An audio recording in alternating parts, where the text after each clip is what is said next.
Welcome back. I'm going to show you how to both inscribe a triangle as well as to copy one. So let's first create a triangle.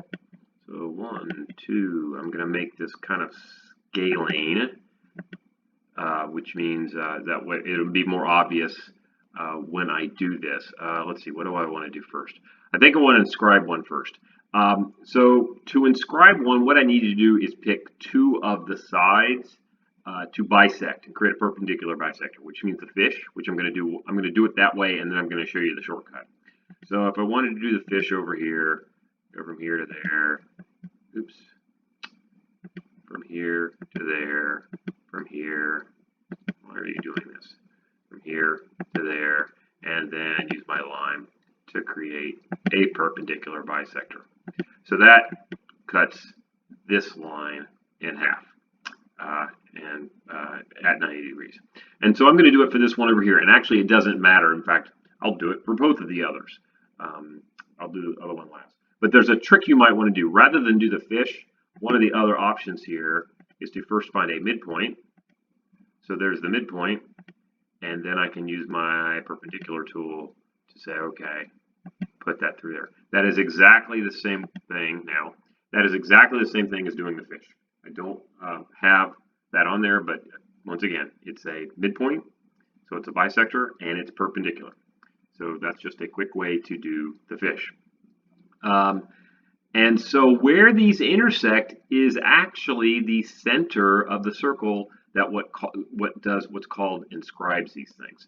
And I'm actually going to hide these real quick just to get them out of the way. Let's hide that one, and let's hide that one. Okay, so if I draw a circle from there to any one of these points, look at that. That thing goes through all of them.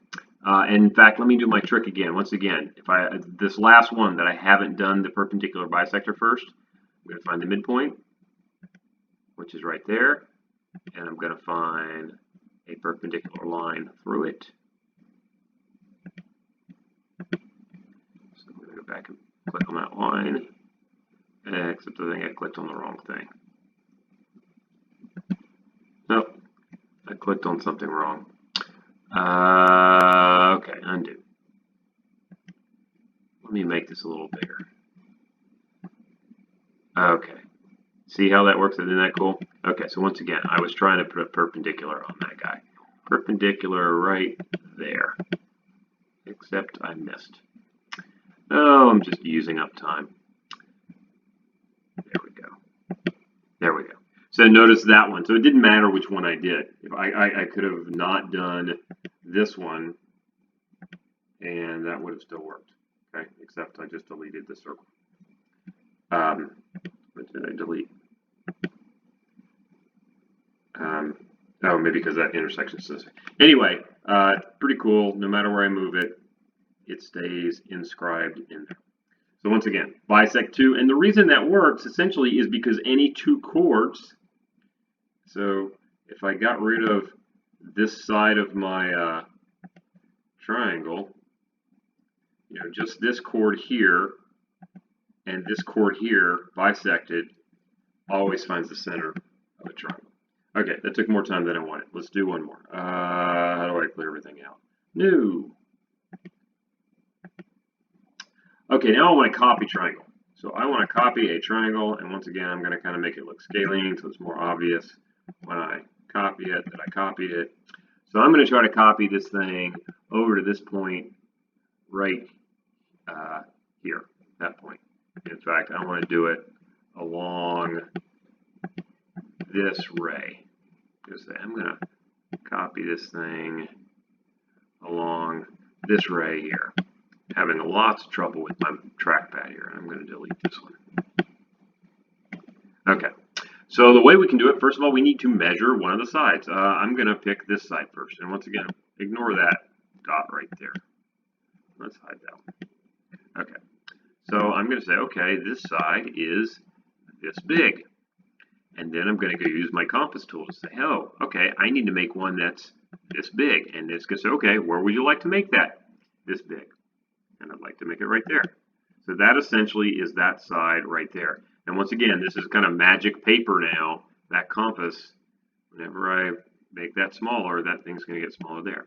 All right, so I've measured one side. I'm going to measure another side. I'm going to measure this side. So this side is from here to there.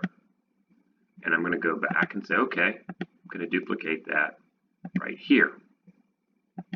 Now the problem with that is I can't just draw in a segment because I don't exactly know what that angle is. So I have kind of choices here. I either can measure that angle or I can go find how long the third side is. So the third side is from here back to here. And so if I can figure out what that is, I can do that from down here and I can figure out where they intersect. So from here back to here is that distance. I'm going to copy that circle.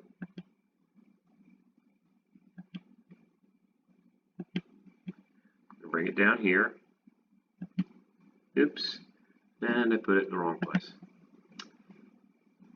Now, copy that circle right here at the intersection. And I'm just going to drag these apart so it's a little more obvious what's going on. Drag this down here. Okay. So once again, this side here, I've already got. Okay. From here to there, and from here to there, this is where these two circles intersect. So from here to here, or actually I could do it up here, except it would be a reflection, it would be flipped over. So to this point right here, it has to be the same size. I'm going to go up to there, go there, connect it, and then once again, I want to make sure I got this right. Ooh, all the same. And if I really wanted to make sure I got it right, I could probably drag this right up on top of it up here.